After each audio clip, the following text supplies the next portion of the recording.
Well, hello everyone. Welcome to the fourth and final installment of the Askia webinar series.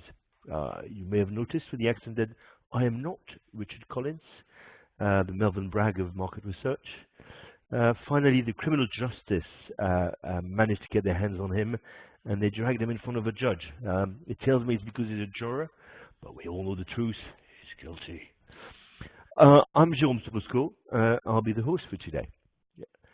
So after presentations on Platform 1 by Ed 3 weeks ago, then Surf, and analysis by Christine a week later, and then Iris by Dover VTabs. By the way, all of those webcasts are now available to download if you miss them, and I'm going to upload this one as well when it's ready on the blog.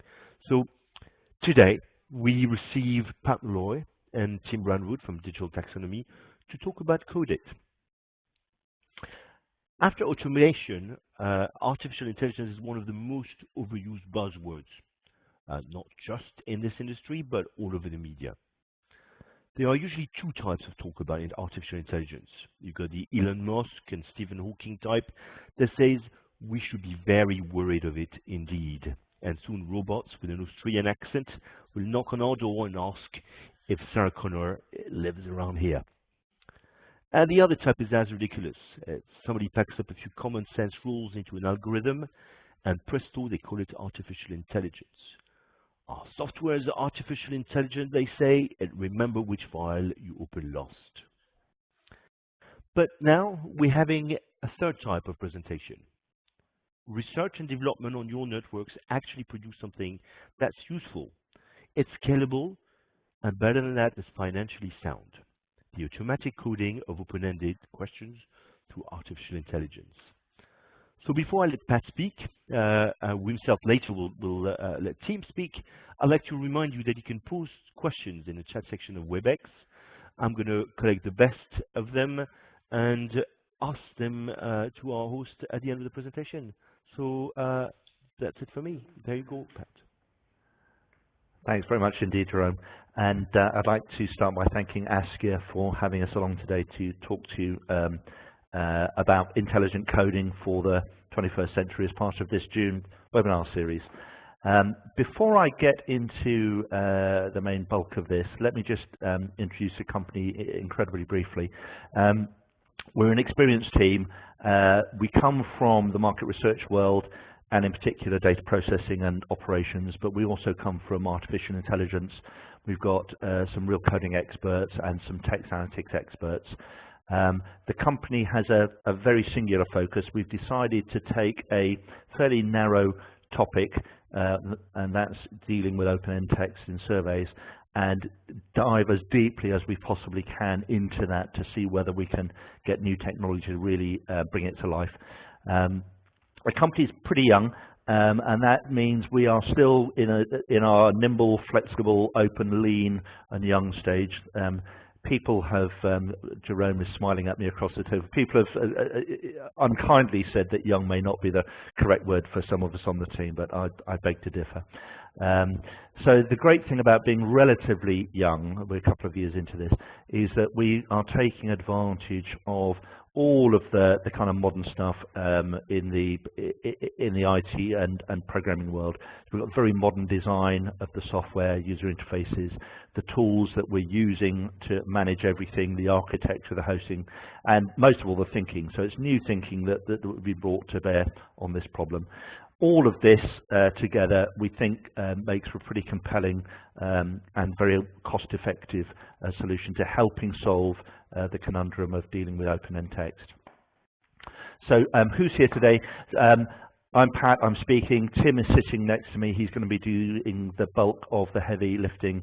But around the virtual table, we've got Damien, Rudy, and Mike, and a supporting cast of thousands in our dreams as we speak.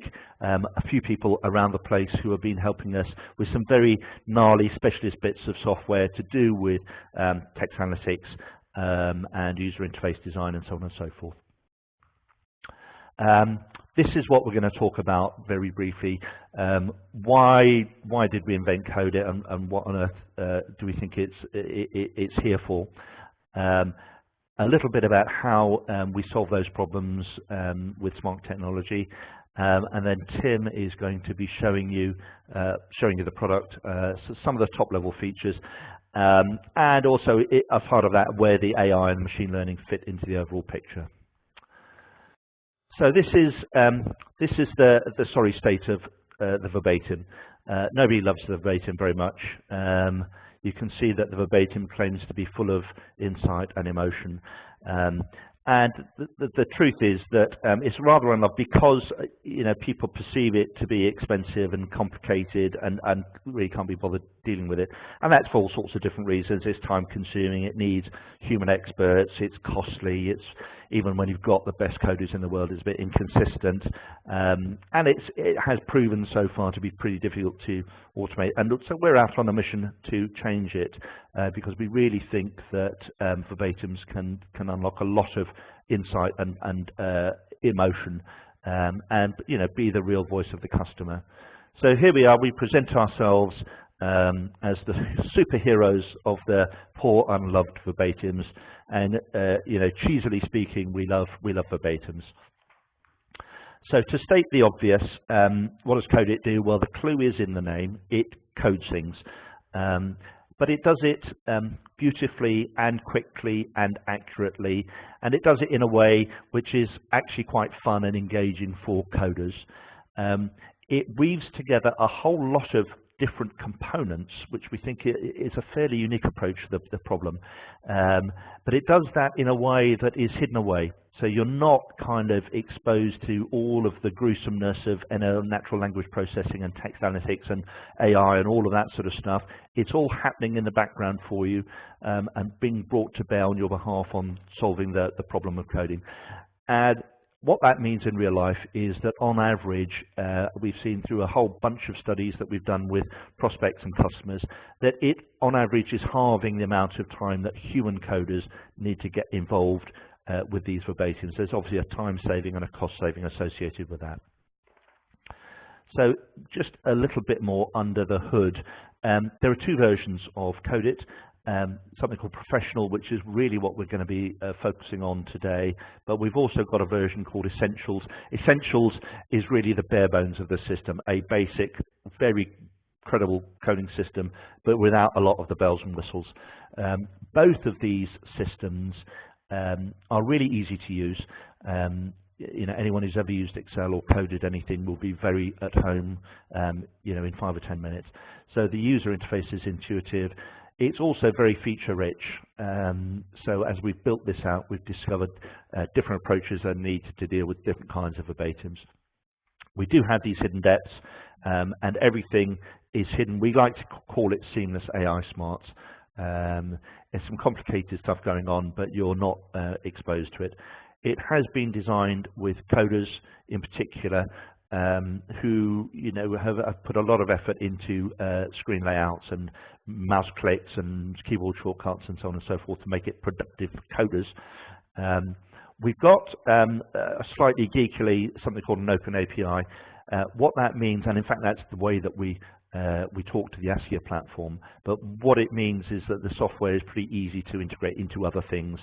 And we've already seen some customers using Codeit to actually do in-flight coding. So while a survey is live, a web survey is live, an open-ended captured, it's part of the Codeit API. The Codeit API codes it, sends it back to the survey, and the survey then takes some action. So that might be a follow-up probe or something like that. And finally, we like to think that we've got a modern platform, some really clever thinking gone into it and some real innovation. And the great thing about this whole area of AI is that it's developing very fast. So we think although we've made a lot of progress, there's still a long way for us to go. And so with that, I'm going to pass over to my friend and colleague Tim, who's going to show you the software for real. Great, thanks Pat. As Pat said, my goal for the next 15 minutes or so is to give you a flavour of Codeit, how it works, and what it does. So I'm going to just jump over here to the application itself. Much of this is fairly self-explanatory, But just to orientate you around the screen here, in the verbatim column here, towards the center of the screen, we have a list of verbatims that we're looking to code. And on the left-hand side, we have the code frame that we're using to code against for this data. On the right-hand side, we allow for context variables to provide context to the verbatim data. So in this case, we've got geography, gender, age, all displayed on the screen beside the verbatim. And then it should be fairly obvious that there's a text box here, and I can apply codes to the verbatim by typing in this box. So for example, this verbatim here is about camera. So I can type camera, press enter, and that gets coded as code 6. Yes, I might want to code as 98, because that's nothing in particular. Faster, code 8, and so on. And you'll notice there that Codeit is allowing me to enter either the text, and then it's showing me a list of codes whose text matches the text that I've entered, or if I know the codes, then I can punch in the numeric codes as well, and they'll get applied. So that suits both experienced coders who have memorized the code frame and the codes over time, and it also is suitable for kind of less experienced coders who need to type in the text. It also works really well for very, very long code frames where you have to search to find items within there. And the coder is then within their rights, if they want, to just work through this list from top to bottom, coding all the items as they go, and when they reach the bottom of the list, all of the items will then be coded. But as Pat mentioned earlier, our goal here was to try and improve the coding process and make it faster and better. So just working sequentially top to bottom is a pretty inefficient, silly way of going about things. So what Codeit offers is a variety of features for speeding up this whole coding process. And so obviously with the time that we've got, we can't show you all of those today, but I can give you a sense of some of them over the next sort of few minutes or so. So the first is first thing I'll draw your attention to is the ability to sort verbatims. And so when you do that, then similar and identical repetitive verbatims will all appear together in a nice list. And so then Codeit allows you to select those as a batch or as a block, and then apply codes to them en masse. So here, if I type battery, you'll see 130 items up at the top right here have been selected, and I've applied code 1 to all 130 of those items all in one go. So that's a very fast way of dealing with a whole batch of verbatims all in one go. Because we're selecting here in a block, that's what gives rise to the term block coding that we use to describe this screen here. Another nice little feature that speeds things along is the ability to search within the verbatim. So if I type in the text cheaper, for example, Codeit then brings up all of the items where the word cheaper appears. And again, I can select those as a block and then apply code 9 to those. Ooh, no, not 98, no, 9. And all of those are coded en masse again. So it's a very fast way of dealing with a whole load of verbatims all in one go. And it's really, really well suited to you know, brand coding and shorter verbatims. So that's the basic coding operation. And so that's, if you were to use the essentials version of Codeit that Pat mentioned earlier, then that's the style of coding that you could do. You know, use a nice user interface. It's very easy to navigate. There's lots of shortcuts, lots of little tricks for speeding things along. But there's no AI or any sort of auto coding happening at this point. So within the professional version of Codeit, that's where the artificial intelligence and the auto coding come into play. And I just want to give you a quick demonstration of that in action by switching to this Fizzy Drinks project here.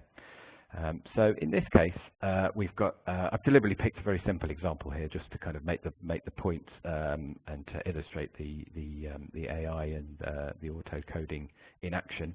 And so in this particular example, you'll see it's different to the previous one in that in this one we have no codes in our code frame, so we're starting from scratch essentially here. And I'm totally within my rights to just type in you know, some brands in here and build up my code frame that way. I can also right-click items here in the verbatims and add items to the code frame that way. I could build up a code frame in a fairly traditional way like that if I wanted to. But for this example, I'm going to use the auto-generate feature within Codeit. And what this allows you to do, if I set a couple of parameters here, what that allows you to do is automatically generate a code frame based on the verbatim data that I've got there to hand. And if I'm happy with the code frame that it's generated and press save here, you'll see, let me sort these by code, you'll see that Codeit has generated 15 codes based on frequently occurring items in this data. And you'll also notice, if we look on the right-hand side here, that it has automatically coded some of these items. And in fact, if I show the uncoded items, you'll see that there's actually only 36 items left uncoded at this stage. So the vast majority of this has been automatically coded. And it should be fairly obvious that what's going on here is a very simple form of text matching between the text in the verbatim and the text in the code frame. And this leads very nicely into our concept of layers within Codeit. So if I just bring up this slide here, it's useful to think about our AI system not as just one black box, but actually a system of layers. Because what we've sort of learned over the last year or so is that the AI is really, really useful for certain things. I'm going to demonstrate some of that in a few minutes. But actually, that at a fairly basic level, there are other tricks that you can use that also complement the machine learning and the AI. So our first layer here is this text matching layer, and as I said, at its most simplest, it's just looking for text in the code frame and matching it to literal text within the verbatim. Now, suppose just to take that idea a little bit further, the plan here is that I'm going to work through these layers and sort of explain how they build and sort of combine together, because Codeit is a combination of techniques, as Pat said earlier, rather than a specific single technique. So let's say I've got Coca-Cola. You can see code 2 and code 3 here are obviously a duplicate within the data, and I'm happy that, in fact, Coca-Cola with a hyphen is the correct spelling of that. So Codeit allows me to sort of merge those two together, and then if I show items that have been coded as Coca-Cola with a hyphen, oops, sorry, I need to select show coded as. This is showing me the 13 items that are coded as Coca-Cola with a hyphen, and you see that they're all coded as code 3, including the items with a space, which were previously coded as code 2. So the act of me merging those codes together obviously has recoded the data to code 3, which is nice, that's what I want. But the system will also remember that Coca-Cola with a space is to be coded as code 3. So this is one step further from the exact text matching against the code frame. This is giving the system some historical coded data that it can use to code future data. So the system from this point on will know that Coca space Cola will be coded as code 3 just because of what has gone before in previous coding. And then beyond that, in the second layer of the AI, we offer the ability to oh, actually, sorry, I'm just going to jump back. If I search here for San Pellegrino, this is just kind of a repetition of the same idea. Let's say I add lemonade to the code frame. Let's say I've got a code 16 and I code all of these.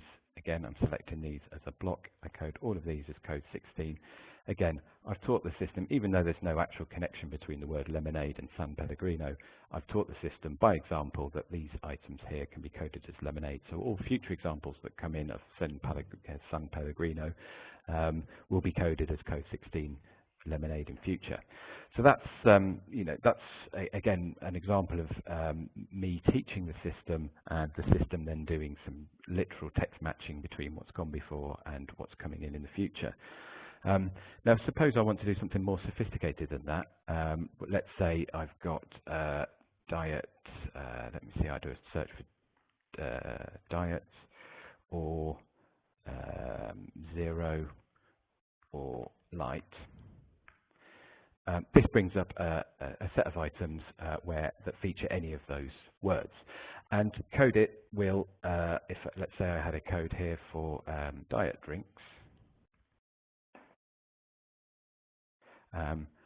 Codeit has a system of text matching rules that you can define.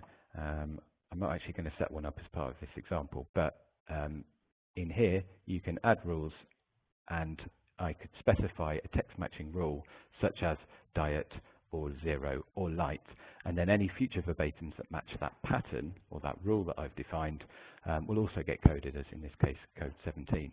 So that gives you another layer of sophistication by allowing you to specify more fuzzy rules for matching text and keywords within the data.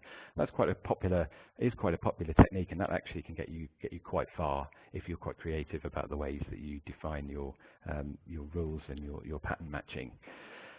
The disadvantage with rules-based coding like that is those rules get very complicated. They can get a bit technical, and that becomes a maintenance issue. And so, whilst it's a useful technique and it should be used where it's appropriate, it can get out of hand quite quickly. So that then brings us to our machine learning layer, which effectively allows, like we've seen before, allows the user to train Codeit by just simply doing coding. But because it's using neural networks and it's using AI models, it's got a much more sophisticated way of learning how things should be coded within Codeit. So I'm going to show you an example of that, and this is obviously more appropriate for this style of data, which is much more complicated, a lot more real world. So here we've got some examples of verbatims about people's preferences for watching films at home or at the cinema, and this is 500 records which have been coded by an actual real person, an actual coder. And the act of coding, as I say, the act of coding those 500 verbatims by hand then triggers the AI as a background process that then learns and builds an AI model based on the codes and the verbatims that we've got here. Which means that when we import a subsequent wave, and obviously for speed I've just pre-imported that, when we import subsequent waves, the AI layers that I mentioned earlier are applied to this data, and codes are automatically applied. So what this means is that out of the 500 records I've imported for wave 2, 215 have been automatically coded. So that's about 40% of the items have been automatically coded by the AI. And that's fairly typical for this type of data. That's a typical sort of rate that we tend to see. And if we look closely, we can see that items like this, comfort, that's an example of the exact text matching that we saw before. You don't actually need fancy AI to match something as simple as that. And something like more convenient, for example, there will be people who said literally the words more convenient in the previous wave, so the AI is able to code that as code 9. But where the AI and the machine learning really comes into its own is it goes beyond that level of matching. So I'll just bring up a couple of simple examples to illustrate that. So, for example, here, this item here, somebody has said, I find cinemas too expensive, and the AI has learned that that should be coded as cheaper. So there's a level of semantic learning that the AI and the machine learning has deduced from all the verbatims that we coded before. There's no literal text connection between the word expensive and cheaper. It's just learnt that as a association from the previous data. Similarly, if we look for warm, we find the verbatim warm and cozy. Again, there's no actual textual link between that and comfort, but the AI has learnt that that's what that phrase means. And lastly, if we search for go out here, somebody says you don't have to go out and pay money. Again, there's two phrases in there, and the AI has extracted from that this person is talking about watching films at home being cheaper and not requiring you to travel. So hopefully that sort of illustrates that the advantage of using machine learning over and above just simple sort of text matching, but also the kind of the usefulness of combining those two techniques. And then lastly, let's not forget that the technology can't do everything for us, there is still the 285 items that are still left to be coded, and our opinion is that as things stand, the technology cannot code absolutely everything at the level of standard that we require for market research. So there is a human dimension to this. So the final layer in our system is allow the human to come in and fill in the blanks. And that all happens nicely and seamlessly, and so the human is then working in partnership with the AI. And the beauty of that is that the human coding that goes on then feeds back into the system and provides further training for the AI. So over time, the AI gets better and better and hopefully produces more and more auto-coding as you go forward.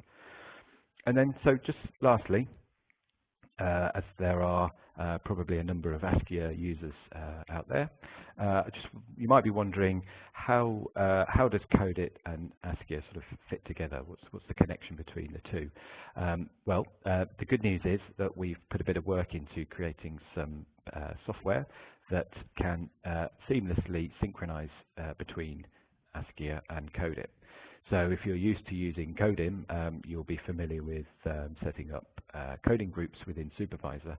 And the bridge, as we've called it, the synchronization software, leverages those coding groups.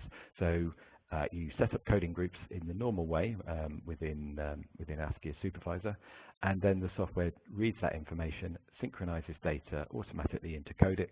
It gets coded by either the AI and or the humans, and then the data is then synchronized back into Askia seamlessly.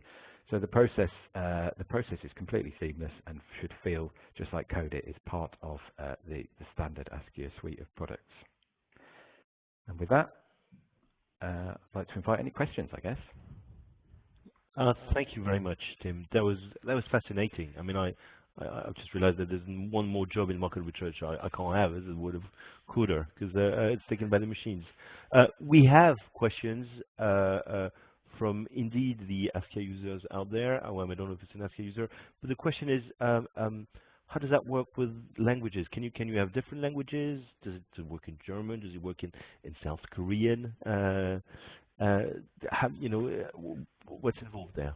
Yeah, I mean, the interesting thing with languages is that because the machine learning is not literally like a natural language processing system where it needs to be taught the rules of each individual language in order to be able to work. It's much more mathematical and deductive than that. So it does mean that the machine learning is capable of it doesn't even see the fact that they are different languages. It just sees it as data and finds associations between them. So in principle, the machine learning will work with any language, and we've had a few random languages thrown at us, and we've been quite surprised at how the machine learning has just naturally coped with it.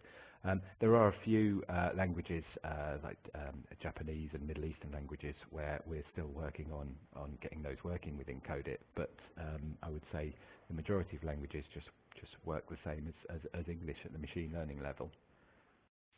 Cool. I've got another question here. Is like, do you support text analysis using NLP, so natural language programming? We do, and this is something we've sort of, because of time pressure, we've deliberately sort of avoided talking about today. But we'd probably be interested in doing a follow-up session specifically on this, because it's quite a big area and it's definitely growing in popularity and getting a lot of interest within the market research industry. And our opinion with text analytics is that it is a great tool, but it isn't a replacement to coding. Text analytics is great because you just press a button and it happens, right? It's really cheap and easy. But the output is can be good enough for analysis, but it generally isn't quite at the grade that people require for typical market research coding. So what we've done with Codeit, and like I say, we've deliberately avoided talking about it today just to save confusion. But to us, text analytics is just like another layer, just like the other layers that we spoke about before. So actually, for us, our approach is to not say, should we be using text analytics or coders or AI, or it's not an either or an exclusive thing. What we've done is we've blended text analytics within Codeit. So what that allows you to do is a TA-based, text analytics-based first pass on the data, and that can help kickstart the code frame generation process, for example, and the auto coding further down the line. So it's a complement to the coding process within Codeit rather than a replacement to it. So yes, the short answer is yes, we do use it, and we use it in combination with all of our other techniques. They're coming fast and quick now. From the other side of the Atlantic, does the text analysis include sentiment analysis? Yes. Yeah, it does everything. Easy. Yeah, it definitely does. I mean, it's definitely useful. I mean, sometimes people just want to use text analytics just purely for gauging sentiment. Other times for auto coding rules, it's useful to know that this word has been extracted, but it's a positive or a negative, because that might go into different codes. You might have positive and negative codes within your code frame.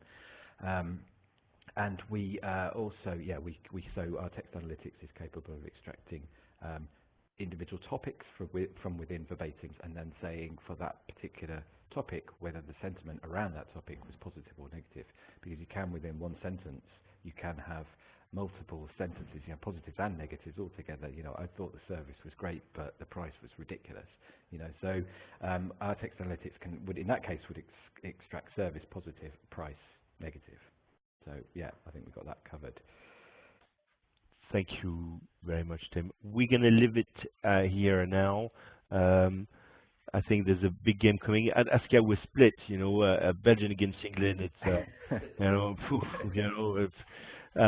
but I hope you've enjoyed the presentation. We're going to publish the list of all presentations, and we're going to put it on the blog so you can share with your colleagues. Do get in touch with your Askia representative, or directly with Pat and Tim if what you saw was interesting. I thought it was great. Thank you very much for coming, and thank you again for joining us for this last presentation. We love doing it, and I think we're going to do some more in the near future. Thank you very much again for joining us. Bye bye.